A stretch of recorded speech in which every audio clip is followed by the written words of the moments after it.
20대 운명을 바꾸는 50가지의 습관이 있는데요. 이 50가지의 습관들이라는 책을 읽어보면 그 중에서 몇 가지 인상 깊었던 내용들이 있었습니다. 그 중에서도 몇 가지만 말씀드리면 인사를 하지 않아도 되는 사람에게 인사를 해보자라는 습관, 또 하루에 한 번 잘 됐어 라고 말하자, 아니면 존경하는 사람의 사고방식을 흉내내보자, 또 아니면 선천적인 이유를 핑계로 삼지 말자, 또 아니면 사진을 찍기 전에 느끼고 싫어하는 사람을 자신의 거울로 삼자, 이런 식의 내용이 담겨 있는 책이 있습니다. 물론 이렇게 하면 이 하루의 삶이 달라지는 건 좀 있을 수 있겠죠. 그러나 이러한 일들로 저와 여러분들의 운명을 바꿀 수는 없습니다. 이유는 간단한데요. 운명의 주인은 바로 하나님이시기 때문입니다. 오직 우리의 운명은 하나님만이 바꿀 수가 있고 하나님의 계획과 뜻 안에 있다는 것, 우리는 기억할 필요가 있는데, 여러분이 잘 알고 있는 히스기야 왕이라는 사람을 여러분 아시죠? 히스기야 왕은 죽을 병에 걸렸습니다. 하나님의 선지자 이사야가 찾아와서 히스기야에게 죽을 준비를 해라 이렇게 선포했고, 그러자 히스기야가 병에 걸려서 이 괴로움을 겪게 되었습니다. 그러자 이 통곡의 기도를 이제 히스기야는 드리게 되었고요. 하나님께서 응답하셨고 그의 생명을 15년 더 연장시켜 주었다라는 것을 우리는 잘 알고 있습니다. 바로 죽을 운명이 바뀌게 된 것인데요. 일반적으로 보면 한 나라의 왕이 병에 걸렸다면 약을 구하고 명의를 찾는 일로 나라가 요란해질 것입니다. 그러나 히스기야 왕이 그 위기의 순간에 택한 일은 바로 기도였는데요. 열왕기하 20장 2절을 한번 다 같이 읽어보도록 하겠습니다. 시작.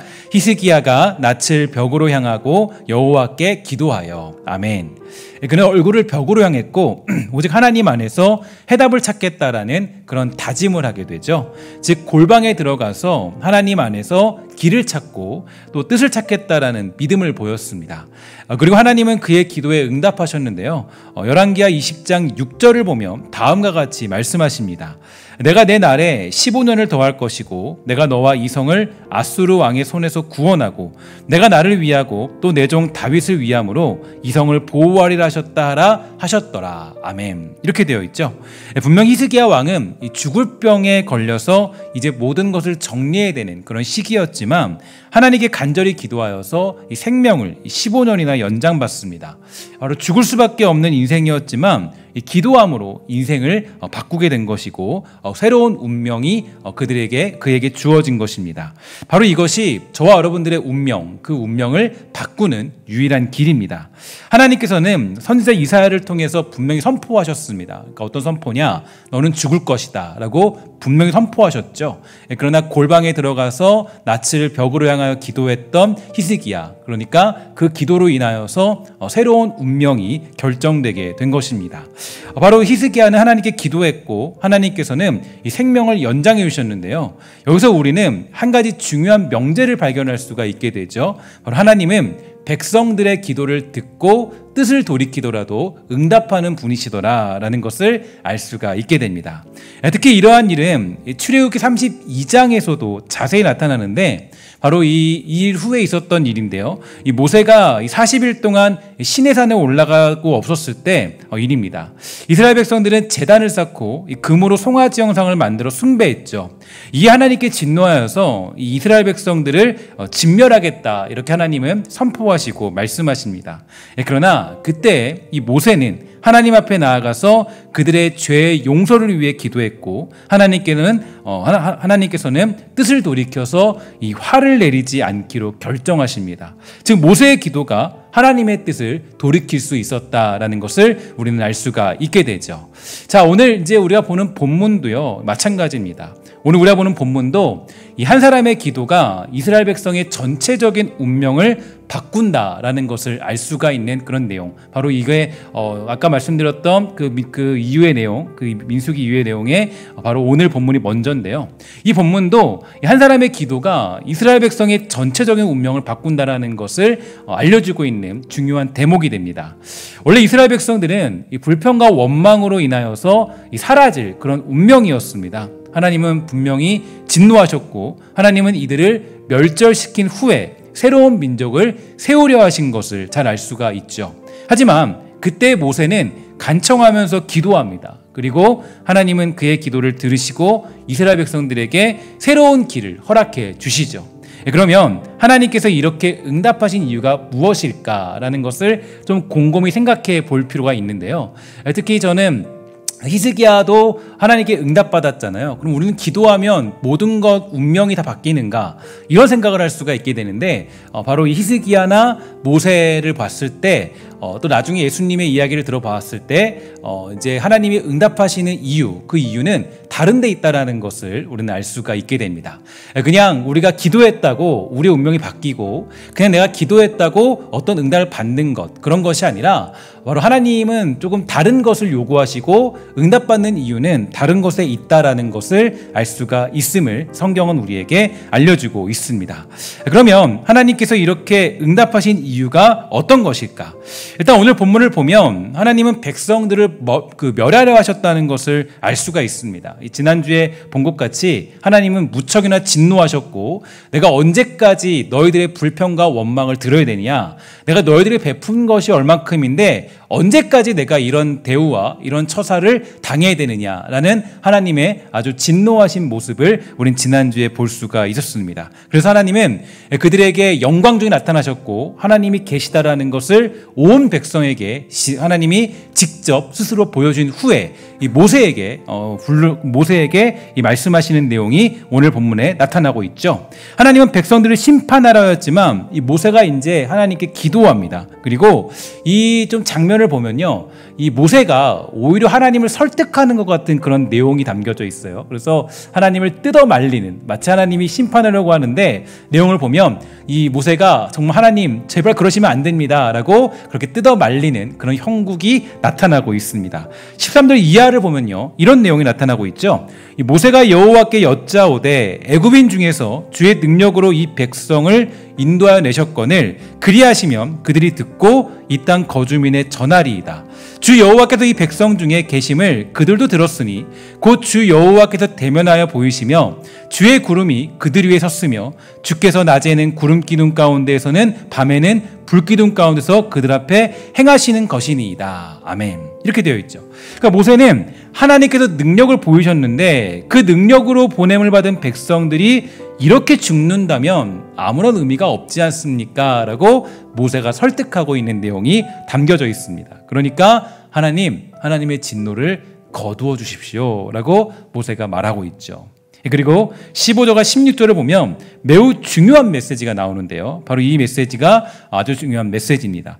이제 주께서 이 백성을 하나같이 죽이시면 주의 명성을 들은 여러 나라가 말하여 이르기를 여호와가 이 백성에게 주기로 맹세한 땅에 인도할 능력이 없었으므로 광야에서 죽였다 하리이다. 이렇게 되어 있습니다. 그러니까 다시 말해서 만약에 하나님의 능력으로 출애굽하여서 이스라엘 백성들이 여기서 다 망해버린다면 이방 나라에 선포된 하나님의 영광이 가리워지지 않습니까? 그러니까 하나님의 진노를 거두어 주십시오라고 모세가 말하고 있는 것입니다. 우리는 이러한 모세의 모습을 통해서 알 수 있는 사실이 있죠. 그는 그 누구보다 하나님이 어떤 분이신지, 자신들을 왜 이곳에 불러내셨는지, 하나님의 마음이 무엇인가에 대하여 잘 알고 있는 사람이었습니다. 성경을 보면 이스라엘 백성들의 착각이 하나 있는데요. 그것은 하나님의 구원과 그 능력은 오직 자신들에게만 주어진 특권이라는 사실이었습니다. 그들은 자신들은 택한 백성이고 다른 이들은 택함받지 못한 백성이라는 생각에 도취되어 있었죠. 그러나 하나님이 그들을 택하시고 부르신 이유가 어디 있을까요? 그냥 그들을 이뻐서 어떻게 해서 그래서 따로 더 사랑하니까 그래서 그들을 부르신 걸까요? 일단 하나님이 그들을 택하시고 부르신 이유, 그 이유의 시초를 보면요, 아브라함을 택하신 이유가 먼저 나타나고 있습니다. 창세기 18장 19절이죠. 우리 각자의 자리에서 함께 읽도록 하겠습니다. 시작. 내가 그로 그 자식과 권소에게 명하여 여호와의 도를 지켜 의와 공도를 행하게 하려고 그를 택하였나니 이는 나 여호와가 아브라함에게 대하여 말한 일을 이루려 함이니라. 아멘. 자, 뭐라고 그러죠? 여기서 보면 여호와의 도를 지켜 의와 공도를 행하게 하려고 그를 택하였다라고 되어 있습니다. 하나님이 그들을 택하신 이유, 그러니까 아브라함을 택하신 이유에 대해서 정확하게 밝혀주고 있음을 우리는 알 수가 있죠. 그러니까 여러분들과 제가 택함받은 이유가 무엇이냐면, 뭐 나중에 보면은 이제 신명기나 이런 나오지만, 우리가 뭐 수요가 많거나 우리가 어떤 뭐 더 뛰어나거나 대단한 어떤 힘을 가졌기 때문에 우리를 택한 것이 아니라는 것을 알 수가 있어요. 그러니까 하나님이 우리를 택하신 이유가, 일단 첫 번째로 우리의 믿음의 조상이라고 불리는 아브라함이 택함받은 것은 여호와의 도를 지켜 의와 공도를 행하게 하려고 그를 택하였다라고 그렇게 이야기를 하고 있습니다. 하나님의 부르신 이유예요. 그러니까 여러분들과 제가 왜 부름받았나? 저와 여러분들이 부름받은 이유, 그러니까 이 코로나 시대에도, 이 팬데믹의 상황에서도 저와 여러분들, 우리 신성교회가 이 믿음을 지키고 살아가는 이유, 그 이유는 어디에 있냐면, 일단은 여호와의 도를 지켜서 의와 공도를 행하게 하려고 우리를 택했다는 것을 우리는 알 수가 있습니다. 그러니까 그게 여호와께서 아브라함을 부르신 이유예요. 그러니까 아브라함을 통해서 나타내고자 하는 것은, 아브라함이 그 의와 공도를 행할 수 있도록 하고자 하는 하나님의 뜻이 담겨져 있는 거죠. 그리고 이게 발전돼서요, 신명기 4장에 가면 이 모세도 이 부분을 너무나 잘 해석해주고 있죠. 그러니까 4장 5절 이하에 보면 그 내용이 잘 나타나고 있습니다. 내가 나의 하나님 여호와께서 명령하신 대로 규례와 법도를 너희에게 가르쳤나니, 이는 너희가 들어가서 기업으로 차지할 땅에서 그대로 행하게 하려 함인즉 너희는 지켜 행하라. 이것이 여러 민족 앞에서 너희의 지혜요 너희의 지식이라. 그들이 이 모든 규례를 듣고 이르기를, 이 큰 나라 사람은 과연 지혜와 지식이 있는 백성이라 하리라. 우리 하나님 여호와께서 우리가 그에게 기도할 때마다 우리에게 가까이 하신과 같이 그 신이 가까이 함을 얻은 큰 나라가 어디 있느냐? 오늘 내가 너에게 선포하는 이 율법과 같이 그 규례와 법도가 공의로운 큰 나라가 어디 있느냐? 이렇게 되어 있습니다. 자, 그럼 보니까 아까 그 아브라함의 이야기를 조금 더 풀어서 이야기하면 신명기 4장 가운데 아주 이 내용이 잘 나타나고 있죠. 그러니까 이게 발전되었다라는 것을 볼 수가 있어요. 그리고 나중에 신약에 가면, 이제 여러분 신약에서도 보면, 우리가 이 잘못 보면 신약이 굉장히 어떤 윤리적인 행위적으로 표현할 수 있을 정도로 윤리적인 내용이 많아요. 뭐 어떻게 뭐 친절하고 서로 사랑하고 불쌍히 여기고 많아요. 그런 얘기들이 다 뭘로 발전된 거냐면은 바로 이 아브라함이 부르심 받은 이유, 그 다음에 이 모세가 그 다음 해석한 그 택함 받은 이유, 그 다음에 그것이 확장되어서 나중에 가면은 그게 마치 윤리적으로 보이는 것 같은 그런 모습으로 나타난다는 것을 알 수가 있게 됩니다. 그러니까 이 중요한 건, 하나님이 이스라엘 백성들을 택하시고 그들을 부르신 이유, 그리고 그 능력을 나타내신 이유가 뭐냐라고 묻는다면, 그건 바로 사실 하나님의 영광 때문이에요. 하나님의 도를 지켜서 하나님이 누구신지를 이 땅 가운데 나타내도록 하시기 위하여 우리를 택하여 부르신 것입니다. 그러니까 전 인류, 온 땅 위에 하나님의 영광을 나타내시고자 그들을 택하여 부르셨고, 하나님만이 참 신이시오, 하나님만이 참 영광의 왕이시라는 것을 우리를 통하여 드러내시고자 하는 하나님의 뜻으로 말미암아 우리가 부름받게 된 것입니다. 그러니까 우리가 뭐 소위 말해서 직장에 가게 되는 이유나, 또 가정에서 어머니나 아버지, 자녀로 살고 있는 이유, 또 여러 가지 모든 상황들의 이유, 그러니까 나에게 주어진 모든 상황의 이유는 하나님의 영광을 나타내고자 하시기 위하여 우리를 그 자리에 보내신 거예요.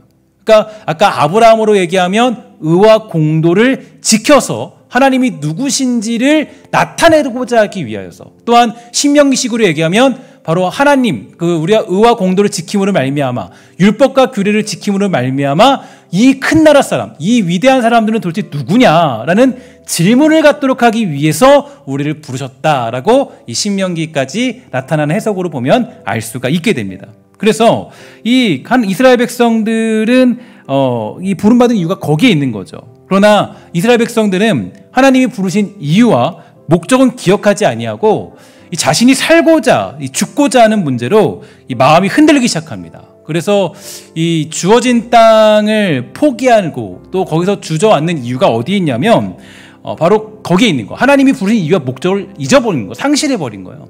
그러니까 이 사람들의 목적은 지금 어디에 관심이 있냐면 하나님의 영광이 아니라 누구에 관심이 있는 거죠? 나라는 존재에 관심이 있는 거예요. 그러니까 하나님의 영광은 관심이 없어요. 하나님의 뜻은 관심이 없어요. 내가 사느냐, 내가 죽느냐, 여기에 걸려 있는 거예요. 그러니까 이것으로 지금 살고 있는 이스라엘 백성들의 모습. 그러니까 그 모든 걱정이 어디 있습니까? 모든 걱정이 다 이거예요. 내가 가서 죽으면 어떡하니? 내가 가서 이 천하들로 죽고 다 죽으면 어떡해? 내가 망하면 어떡해? 여기에 걸려 있는 거예요. 그러니까 이게 걸리기 시작하니까 거기서 어떻게 돼요? 거기서 이 가나안 땅에 못 들어가는 겁니다. 들어가면 내가 죽을 것 같은데, 내가 부르신 이유와 목적을 모르고 내가 지금 죽을 것 같은데 지금 내가 왜 거기를 들어가야 되느냐, 이 얘기예요. 그러니까 지금 못 들어가는 이유는 명확해졌죠. 그러니까 이들이 자신이 살고 죽고자 하는 문제로 마음이 흔들리기 시작합니다. 그리고 결국에는 주어진 땅을 포기하고 지도자를 다시 세워서 다시 애굽으로 돌아가자, 이렇게 말하는 그들의 모습을 우리는 알 수가 있습니다. 백성들의 관심은요, 오직 누구에게 있었냐면 하나님이 아니라 자신에게 있던 거예요. 나에게 있던 거예요. 그러니까 여러분, 그 가장 신앙의 큰 적은 누군지 아십니까? 나예요. 나 자신. 그러니까 우리가 보통 신앙의 적을요, 이 누군가를 삼을 때가 있어요. 저기 저 사람, 교회에서 저 사람만 안 보면 좀 교회 나올 것 같은데, 저것만 아니면 내가 교회에서 좀 행복할 것 같은데, 그거 아니에요. 교회에서 또 신앙생활할 때 가장 큰 적은 나예요. 나 자신. 내가 가장 큰 벽이에요. 그러니까 이 관심이, 그러니까 이스라엘 백성들이 왜 멈췄냐, 궁극적인 이유를 보면 내가 걸린 거예요. 내가. 그러니까 이 신앙의 관심이 나에게 있던 거죠. 그러니까 여러분, 아까 말했죠. 부름받은 이유가 어디에 있습니까? 하나님께서 저와 여러분들을 부르신 이유는 하나님의 의와 그 공도를 행하게 하려고 아브라함을 부르셨고, 또 그 율법과 규례를 지키게 하심으로 가나안 땅에 가서 이 큰 나라 사람은 도대체 누구의 자손들이고 누구의 백성들이고 어떤 신을 섬기는 백성들이냐, 이 이야기를 듣도록 하기 위해서 가나안 땅에 들여보내는 하나님의 목적이 담겨져 있는 거예요. 그런데 그건 관심이 없어요. 하나님에겐 관심이 없는 거예요. 이스라엘 백성들의 현재 이스라엘 백성들의 가장 큰 문제는 하나님의 뜻에는 관심이 없었고, 내가 사느냐 죽느냐 거기에만 매달려 있는 것을 볼 수가 있게 됩니다. 반면에 여호수아나 갈렙은 달랐죠. 그들은 자신이 살고 죽고는 별로 큰 문제가 되지 않아요. 하나님의 뜻이 어디에 있느냐, 하나님의 마음이 어디에 있느냐, 하나님의 그 놀라운 어떤 인도하심이 무엇이냐, 여기에 대해서 관심이 있던 거예요. 그러니까 그러면 오늘 본문도 여러분 잘 생각하셔야 돼요. 아까 제가 말씀드렸지만 그 히스기야도 낯을 벽으로 향하여서, 이거는 우리 신약 말로 따지면 골방 들어가서 기도한 겁니다. 골방 들어가서 기도한 거예요. 그리고 모세도 잘 보세요. 모세의 기도의 내용을 보면요, 이 모세가 그 하나님을 설득하는 내용과 방법을 보세요. 하나님을 어떻게 설득합니까? 하나님 설득한다는 게 좀 그런데, 설득하고 있죠. 어쨌든 설득한 장면이에요. 설득하고 있는데 그 내용과 방법을 보면 모든 것이 하나님께 맞춰져 있습니다. 하나님께 초점이 두고 있어요. 그러니까 나라는 존재가, 하나님 제가 들어가서 조금 왕노로 좀 해봐야 되는 거 아닙니까? 이거 아니에요. 모세가 가서 나 이제 가나안 땅 들어가서요, 주님, 내가 좀 멋진 나라 통치해 볼게요. 가나안 땅 잘 내가 이뤄보겠습니다. 이거 아니에요. 그러니까 좀 나 좀 연장시켜 주세요. 나 좀 이렇게 좀 우리 좀 살려주세요. 이게 아니에요. 이게 아니에요. 그러니까 나라는 존재에 관심이 있는 게 아니에요. 그러니까 모세가 설득하는 내용을 보면 하나님의 뜻을 생각하면서 그분이 자신과 백성들을 부르신 이유와 목적에 모든 것을 초점 맞추고 기도하는 모세를 우리는 살펴볼 수가 있게 됩니다. 즉, 하나님의 마음을 아는 사람은 하나님과 가장 가까운 관계였던 모세밖에 없던 거예요. 그러니까 모든 사람이, 그러니까 너무나도 재밌는 게 이 100만 명 정도 되는 사람이잖아요. 그러니까 적어도 100만 명 정도 되는 사람인데, 이 100만 명 정도 되는 사람 중에서 하나님의 마음을 아는 사람이 몇 명이었던 거예요. 여러분 꼽아보세요. 나오죠? 100만 명 중에 모세, 여호수아, 갈렙 셋밖에 없었어요. 그러니까 그 외에 모든 사람들은 하나님의 뜻엔 관심 없고 하나님의 마음이나 그 뜻엔 관심이 없었어요. 하나님의 능력을 자기 과업으로만 삼았지 하나님의 뜻이 어디 있는지는 전혀 관심이 없던 것입니다. 그러니까 이 중에서 모세가 이렇게 기도할 수 있었던 것은 그가 하나님께만 관심을 두고 있었다는 사람이라는 것을 알 수가 있어요. 하나님의 마음이 어디 있는지, 하나님의 생각이 어디 있는지, 왜 우리를 부르셨는지, 왜 우리가 지금 이 자리에 서 있는지를 모세는 정확하게 알고 있었던 거죠. 우리도 마찬가지입니다. 우리의 기도가 응답받지 못하는 이유가 어디 있겠습니까? 때로는 뭐 기도할 때 뭐 하나님께 방언 기도도 하고 굴르는 기도도 하고 뭐 뛰어다니는 기도도 하고 뭐 별별 기도가 다 있어요. 여러 가지 기도가 있습니다. 많은 기도를 해도 하나님이 우리에게 응답하지 않는 이유, 여러분들과 제가 기도할 때 응답받지 못하는 이유가 어디 있을까요? 여러분, 제가 누누이 말씀드리지만 야고보서 4장 3절은 우리에게 중요한 메시지를 주죠. 우리 함께 다 같이 읽도록 하겠습니다. 시작. 구하여도 받지 못함은 정욕으로 쓰려고 잘못 구하기 때문이라. 아멘. 구하여도 받지 못함은 정욕으로 쓰려고 잘못 구하기 때문이다. 그러니까 하나님의 마음에 관심이 없는 거예요. 하나님이 왜 나에게 그런 어떤 일을 주시는지, 내가 기도해야 될 이유를 주시는지, 어떤 기도해야 되는 목적과 이유가 그냥 내가 살고 죽고자 하는 문제라면 하나님은 거기에 응답하지 않더라라는 것을 알 수가 있게 되는 거죠. 정욕으로 쓰려고, 다시 말해서 하나님이 아니라 나에게 관심을 두고 살아간다면 결국 우리의 마지막 모습은 한 장관을 세워서 우리 지도자를 세워서 돌아가자라는 겁니다. 결국 그렇게 가는 거예요. 하나님의 뜻에는 관심이 없죠. 하나님의 생각에는 관심이 없죠. 그러니까 하나님의 뜻에 반항할 수밖에 없는 거예요. 그러니까 그 급할 때는 하나님이 필요하지만 내가 살아서 내가 뭔가 숨을 쉬고 있을 때는 그냥 뭐 어떻게 해도 관심이 없는 거예요. 그러니까 진정한 하나님의 주시는 기도 응답을 받지 못하는 것입니다. 결국 저와 여러분들이 기도 응답을 받는 비결은 어디에 있냐면 하나님의 마음을 아는 거예요. 그러니까 우리가 하나님의 뜻은 알 수 없죠. 하나님의 계획은 알 수 없어요. 어디로 인도하시는지는 알 수 없어요. 그러나 뭘 알 수 있어요? 하나님의 마음이 어디 있는지, 하나님의 마음이 무엇인지는 알 수 있어요. 하나님의 마음이 무슨 마음인지는 알 수 있어요. 하나님의 계획은 알 수 없고 하나님의 그런 일하시는 방법은 내가 다 예측할 수 없지만 하나님이 무슨 마음으로 일하시는지는 정확하게 성경이 밝혀주고 있기 때문에 우리는 그것을 알 수가 있는 것입니다. 그리고 그분의 영광을 따라 기도한다면 하나님은 그 무엇이라도 응답하시는 분이시다라고 성경은 우리에게 자세히 알려주고 있습니다. 이런 하나님의 마음을 알기 위해서는 하나님과 깊은 관계를 가져야 되겠죠. 하나님과 개인적인 관계를 깊이 가져야 됩니다. 제가 지난 3주 전부터 몇 가지 단어로 말씀드렸는데요. 하나님 앞에 깊이 생각하는 것, 은혜를 깊이 생각하는 것, 그 다음에 불평과 원망에서 도망치는 런, 그 다음에 오늘은 하나님과 가까이 하라는 것, 가까이. 오늘의 중요한 단어는 가까이라는 단어예요. 하나님과 가까이 하십시오. 가까이 하면, 하나님을 가까이 하면 하나님의 뜻을 알 수 있어요. 하나님의 마음이 뭔지를 알 수 있어요. 그러니까 여러분, 모세만큼 하나님과 가까운 사람이 없었어요. 모세는 하나님과 뭐예요? 얼굴과 얼굴을 대면하여서 본 사람. 그러니까 하나님과 대면하여서 알 수 있는 유일한 사람이 바로 모세였습니다. 그러니까 모세가 어떤 그런 우리가 잘못 해석하면 이 모세를 마치 중보기도자로 오해할 수 있는데요. 그건 굉장히 신학적인 문제가 있는 해석이기도 합니다. 그래서 여기는 좀 쉽게 해석하기 어려워요. 나중에 모세가 뭐 기도했기 때문에 모세가 어떤 중보기도자가 되어서 사람들이 어떤 그 구원을 받았다. 이렇게 되면 예수님의 구원 사역이 축소되기 때문에 굉장히 위험한 해석이기도 해요.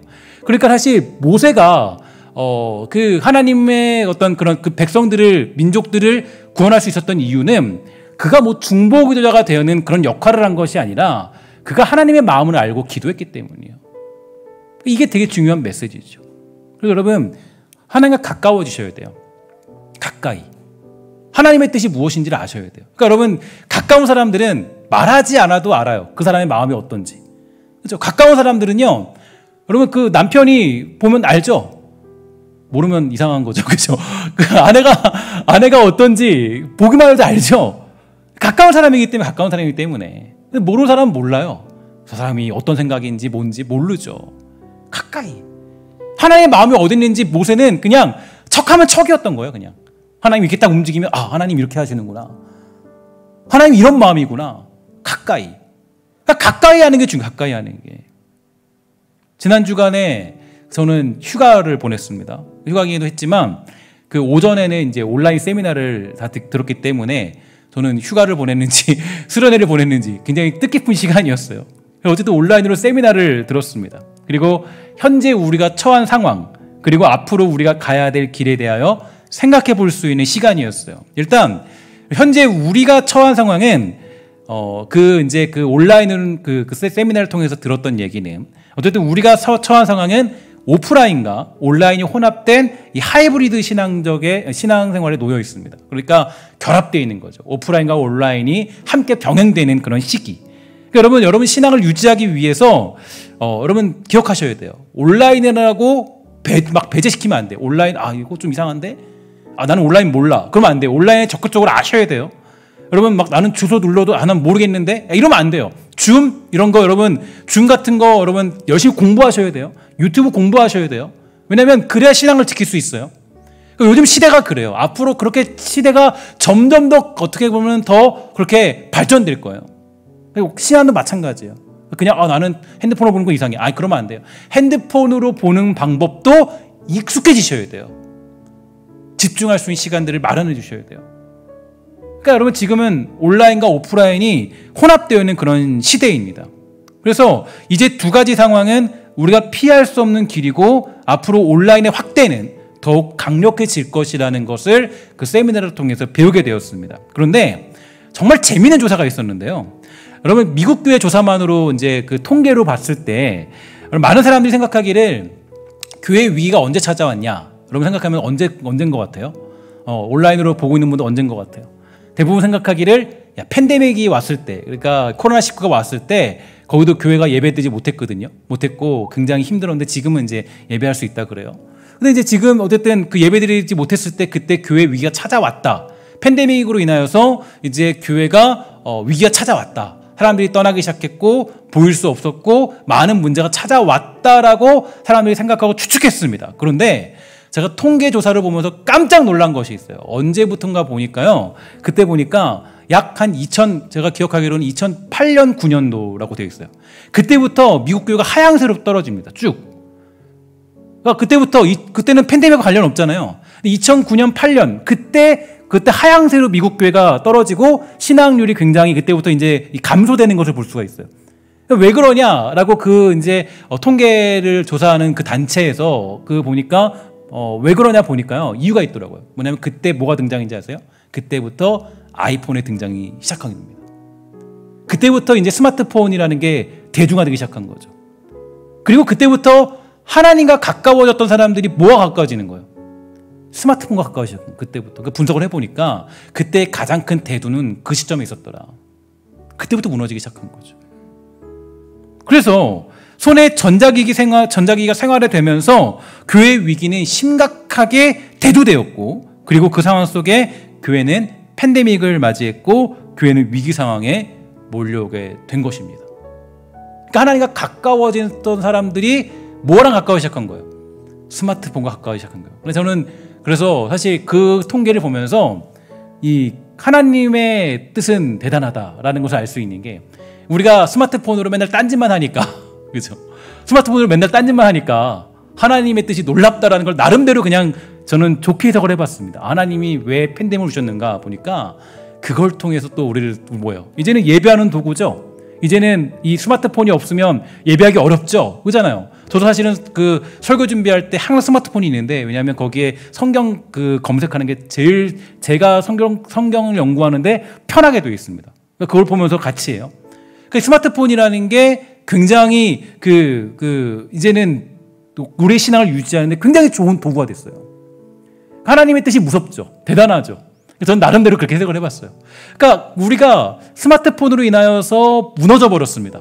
그러니까 시대적으로 무너져 버려. 하나님과 멀어지게 된 거예요. 그런데 지금은 팬데믹 시대로 말미암아 스마트폰이 아니면 예배하기 힘든 시대가 되는 거예요. 그럼 되게 하나님의 뜻이 놀랍지 않아요? 저는 좀 경이로움을 혼자 느꼈는데, 하나님 멋지신 분이구나. 우리가 정말 이렇게 해버리니까 하나님 바꾸시는구나. 하나님은 우리랑 가까이 하길 원하세요. 그러니까 가까이 한다 그래서 특별한 관계라기보다도 하나님의 마음을 아는 사람을 주님 원하시는 거예요. 신명기 4장 7절, 주 우리 하나님은 우리가 기도할 때마다 우리 가까이에 계시는 분이십니다. 이와 같은 하나님을 모신 위대한 민족이 어디에 또 있겠습니까? 여러분 이런 자랑이 있습니까? 여러분 질문하셔야 돼요. 정말 하나님과 가까워서 그 마음을 아는 사람이 누가 있는지. 여호수아 23장 8절. 오직 너희 하나님 여호와께 가까이 하기를 오늘까지 한 것 같이 하라. 이사야 55장 6절. 너희는 여호와를 만날 만한 때에 찾으라. 가까이 계실 때에 그를 부르라. 하나님은 우리와 가까운 관계, 그러니까 우리가 하나님의 마음을 알기 원하는 그런 관계로 거듭나도록 요구하시는 것을 알 수가 있습니다.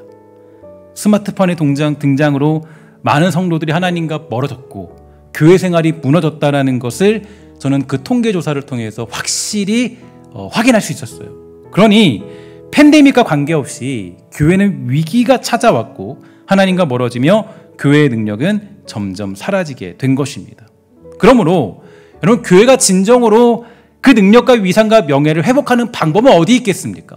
그러니까 이 팬데믹 시대에도 하나님의 그런 그 위대한 그런 민족들, 그러니까 이 큰 나라 사람, 우리가 이 큰 나라 사람이 어디서 등장했느냐라는 그런 칭호를 받을 수 있는 방법은 어디 있겠습니까? 다른 방법이 없어요. 바로 하나님과 가까워지는 것입니다. 하나님과 깊은 관계를 가지는 거예요. 이런 시기에 어떻게 하면 하나님과 더욱 가까워질 것인가? 교회를 통해 우리는 더욱 하나님과 가까운 신앙 공동체가 될 것인가? 여기에 대해 고민하고 그 일을 행할 때 비로소 우리는 능력 있는 성도로 세워질 수 있습니다. 그 세미나에서도 조금 독특하게 제가 좀 들었던 것은 이 줌이라는 것을 할 때, 예배를 드릴 때 공개된 장소에서, 그러니까 모든 것이 다 허용된 장소에서 예배하지 말고 정말 그 예배할 때 꼭 약속을 하더라고요. 어떤 약속이냐면 예배할 때 자신만의 자리, 그러니까 어떤 방해받지 않은 자리에서 예배할 것을 같이 약속합시다라고 해서 그 약속 가운데 예배를 드리도록 그렇게 유도하는 그런 내용이 있었습니다.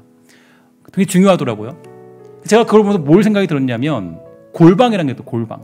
그러니까 하나님이 여러분들과 저를 어디로 몰고 가시는 거예요? 하나님은 정말 대단한, 정말 우리가 생각할 수 없이 위대하신 분이래요. 그러니까 하나님은 일하시는 걸 보면요, 이게 정말 감탄할 수밖에 없어요. 하나님이 여러분을 어디로 이끌어 가시는 거예요. 그러니까 골방이죠. 예배하면서 아직 지금 1년 동안 예배하면서 아직도 내 골방이 없으면 그러면 이상한 거예요. 자기만이 예배하는 장소가 분명히 있을 거라고요. 그렇죠? 그러니까 지금 하나님이 어디로 이끌어 가시면 골방이 있는 사람을 찾는 거예요. 골방이 있는 사람을. 가까운 사람. 골방이 있을 때 뭐예요? 골방이 있는 것은 하나님과 가까워진다는 얘기예요. 그러니까 하나님은 여러분을 어디로 이끌어 가시냐? 골방에 있는 사람을 원하시는 거예요. 거기서 그냥 멈춰서 너 서 있어라, 이게 아니라 하나님과 가까이 소통하는 사람, 가까이 그분의 마음을 깨닫는 사람을 원하시는 거예요. 그래서 하나님께 응답받는 성경의 인물들을 보세요. 그들은 모두 하나님과 가까운 사람들이었어요. 힘들 때, 어려울 때, 기쁠 때, 그 어떤 때에도 하나님과 함께 동행하려던 사람, 바로 그런 사람들이 기도의 응답을 받게 된 것입니다. 그런 사람이 어떤 운명을 바꾸는 힘이 있죠. 예수님은 우리에게 분명히 말씀해 주셨습니다. 또 기도할 때 이방인과 같이 중언본하지 말라. 그들은 말을 많이 하여 들으실 줄 생각하느니라. 그러므로 그들을 본받지 말라. 구하기 전에 너에게 있어야 할 것을 하나님 너희 아버지께서 아시느니라. 이 얘기는 어떤 얘기죠? 여기서 말하는 이방인은 어떤 사람이에요? 정말 다른 민족을 얘기하는 걸까요? 아니에요. 여기서 말하는 이방인은 물론 상황적으로는 그럴 수 있을지 몰라요. 적어도 그럴지 모르지만 적어도 성경적인 측면이나 오늘 설교를 중심으로 봤을 때 바로 이방인은 누구냐? 하나님과 가깝지 않은 사람입니다. 하나님의 마음을 모르는 사람이에요. 아까 제가 서론에 말씀드렸죠. 가까운 사람들은 뭐만 봐도 알아요? 눈빛만 봐도 알 수 있죠. 그죠? 눈만 봐도 알 수 있어요. 어떤 마음인지, 어떤 생각인지 착착착착착 움직일 수 있어요. 근데 가깝지 않은 사람은 이 사람이 화났는지, 이 사람이 뭐한지, 어떤지 몰라요. 알 수가 없어요. 그러니까 이 이방인들은 누구냐? 하나님과 가까운 관계가 아닌 사람들. 그러니까 뭐예요? 말을 많이 해야만 하나님이 들을 줄 안다. 근데 하나님이 어떤 분이세요? 우리 생각 다 아시는 분이죠. 그러니까 가까운 사람들은요, 굳이 하나님께 말을 많이 안 해요. 그냥 뭐만 딱 앉아서 아버지, 하나님. 몇 마디 하면 그냥 눈물이 쫙 흐르고 감동이 오고 몇 마디 하면 그냥 거기서 하나님이 내 마음을 아시는구나라는 확신이 들고 하나님은 내 마음 아시니까. 그래서 뭐라 그러는 거예요? 굳이 하나님께 가까운 사람은 필요한 걸 달라, 내어놓으라, 때를 쓰고 막 제발 좀 주세요. 그럴 필요 없어요. 이건 가깝지 않은 사람이 하는 행동이에요. 예수님 분명히 말씀하시죠. 구하기 전에 너에게 있어야 할 것을 하나님 너희 아버지께서 하시느니라. 그러니까 이런 사람은 간절한 마음이 표현돼요. 간절한 마음이 다 있어요. 그래서 하나님을 간절하지 말라는 거예요. 가까운 사람일수록 더 간절하잖아요. 그죠? 가까운 사람일수록 더 간절해요. 더욱. 그러니까 간절한 마음으로 하나님을 부를 줄 아는 사람, 모세처럼 하나님의 마음을 아는 사람, 이것을 깨닫는 사람들, 이 사람들이야말로 하나님과 진정으로 가까운 사람들입니다. 오늘 저와 여러분 그리고 우리 교회는 하나님과 가까운 관계를 맺고 있는 사람들입니까? 내 심정을 주님 아신다고 믿고 계십니까? 확실하고 있습니까? 우리는 하나님의 마음을 알고 있나요? 하나님의 뜻이 어디 있는지는 관심이 있으신가요? 때로는 우리가 신앙생활할 때 가장 큰 문제가 내 뜻과 내 어떤 생각이 결정되는 건 너무 중요한데 하나님의 생각이 어디에 있는지는 관심이 없이 신앙생활을 하는 사람들이 너무나도 많이 있습니다. 이것은 우리의 비극이죠. 비극이에요. 여러분, 너무 큰 비극은, 이스라엘 백성들의 가장 큰 비극은 하나님의 마음을 아는 사람들이 그 100만 명 중에 몇 명 있었어요? 3명밖에 없었어요. 3명밖에. 이것처럼 큰 비극이 어디 있어요? 현재 우리가 살아가는 이 땅은 어떻습니까? 현재 우리가 살아가는 이 신앙의 모습은 어떻습니까? 여러분들의 신앙은 어디 있습니까? 여호수아와 갈렙, 모세입니까? 아니면 혹시라도 그 100만 명 중에 한 사람입니까?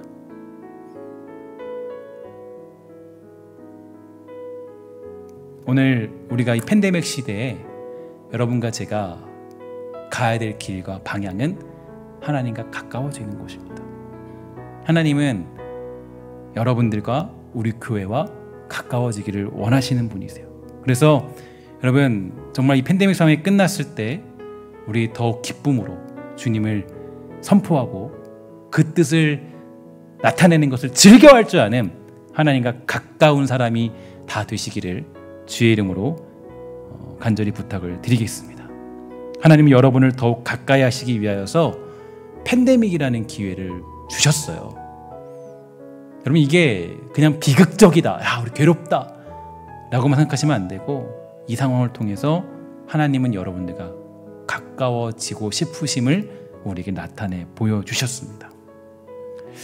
코로나19라는 위기 속에서 여러분이 의지하고 있는 것은 무엇입니까? 최근 그 질병관리청 통계를 보면 이 코로나 백신 관련해서 사망자가 659명이라고 합니다. 그럼 우리가 백신 다 맞았잖아요. 저도 맞았어요. 저도 맞았기 때문에 얘기하는 거예요. 저도 맞았고 2차도 맞아야겠죠. 그러니까 뭐 백신이라는 게 어쩔 수 없이 맞아야 되는 상황이니까 다 맞아야 되죠. 그렇죠? 근데 659명이 백신 때문에 사망했다고 질병관리청에서 통계가 나왔어요. 근데 이거는 확실한 인과관계가 밝혀지지 않은 사람들을 다 합하면 훨씬 더 많을 거다라고 추정되고 있습니다. 제 주변에도 뭐 심방해볼 하다 보니까, 전화하다 보니까 어떤 사람들도 한 달 동안 고생한 사람도 있고요. 이것 때문에 괴로운 사람도 있더라고요. 근데 인과관계를 못 밝히니까 괴로운 거죠. 여러분, 현재의 이 백신이나 이런 것들이 굉장히 중요하겠죠. 근데 제가 곰곰이 생각해 봤어요. 어쨌든지 간에 우리가 이 위기를 극복하는 방법, 이 현재 우리의 운명을 바꾸는 방법은 백신이 아니에요. 그죠?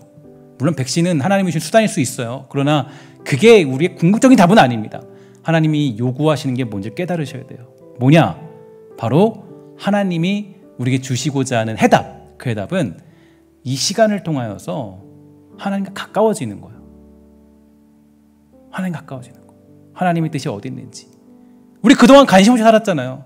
하나님의 마음이 어디 있는지는 관심 없고, 내 사업 잘 되는 거, 내 자녀 잘 되는 거, 내 가족이 건강한 거, 내가 그냥 튼튼한 거, 내가 그냥 잘 먹고 잘 누리는 거, 이렇게 사는 것이 아니라 우리의 관심, 우리의 명예와 자존심은 어디에 있냐면 하나님이 얼마나 위대하신 분이고 그 하나님이 우리의 가장 위대한 창조주이시며 하나님이 우리의 가장 큰 영광의 왕이라는 사실을 이 땅에 선포하며 깨닫는 것, 그게 우리의 가장 큰 사명이에요. 이거 깨달으라고 하나님이 팬데믹이라는 시간을 우리에게 허락해 주신 것입니다. 하나님의 뜻과 그분의 생각에 전혀 관심 없는 100만 명의 사람들이 아니라, 그죠? 뭐 100만 3명이 거기에 있었다고 치면 100만 명의 사람들은 하나님의 뜻엔 관심이 없었어요. 하나님이 뭐라고 하든지 가나안 땅에서 너 그냥 그들은 관심이 이거예요. 가나안 땅에서 나 잘 먹고 잘 살아야지, 나 건강해야지, 나 튼튼해야지, 내 자녀 잘 돼야지, 내 사업 잘 돼야지, 여기에 관심이 없었어요. 자기에게 관심, 자기에게. 그런데 모세, 여호수아, 갈렙 이 세 명은 달랐어요. 누구의 마음을 알았어요? 하나님의 마음이 뭔지. 그러니까 모세의 기도 보세요. 하나님의 영광이 먹칠되면 그거 어떡합니까? 그 말이 안 되지, 하나님. 하나님의 뜻이 여기서 만약에 무너지면 저 이방 나라 사람들이 하나님을 멸시할 거 아니에요, 하나님. 그것 때문에 괴로워하는 심정을 볼 수 있어요. 이게 하나님과 가까운 사람들의 특징이에요. 여러분, 우리 100만 명의 그 하나님의 뜻을 모르는 아둔한 사람들 말고, 아무리 그 사람들이 다 다른 걸 외쳐도 우리 신성교회와 우리 온라인 예배를 드리는 여러분, 또 여기서 현장으로 드리는 여러분 모두는 정말 여호수아, 갈렙, 모세 이런 사람 되기를 주의 이름으로 간절히 소망합니다. 제가 신성교회 담임 목사로서 키워야 될 사람들은 100만 명의 사람들을 키워내는 건 아무 의미가 없어요. 그거는 하나님 기뻐하신 일이 아닙니다. 제가 키워야 되고 목표하고 제가 가야 될 길은 단 3명의 사람이라도 여호수아, 갈렙, 모세 이 사람 키워내는 게 저의 가장 큰 목적이에요. 여러분들 모두가 다 그렇게 다 되시기를 주의 이름으로 간절히 부탁을 드리고 소망합니다. 함께 기도하도록 하겠습니다. 하나님 감사합니다. 혹시 우리가 하나님과 멀어진 100만 명의 사람들 아닙니까? 수많은 사람들이 있다 할지라도 하나님의 마음을 모르면 그들은 하나님과 멀어진 백성들입니다. 하나님, 그 중에서 모세, 여호수아, 갈렙 이 3명만이 하나님의 뜻이 뭐고 하나님의 생각이 뭐고 하나님의 마음이 무엇인지 깨달았습니다. 우리 모두가 그런 사람 될 수 있도록 허락하여 주시고, 사랑하는 신성교회가 바로 하나님과 가까운 그런 교회 될 수 있도록 주님 허락하여 주시옵소서. 모든 말씀 예수님의 이름으로 간절히 기도합니다. 아멘.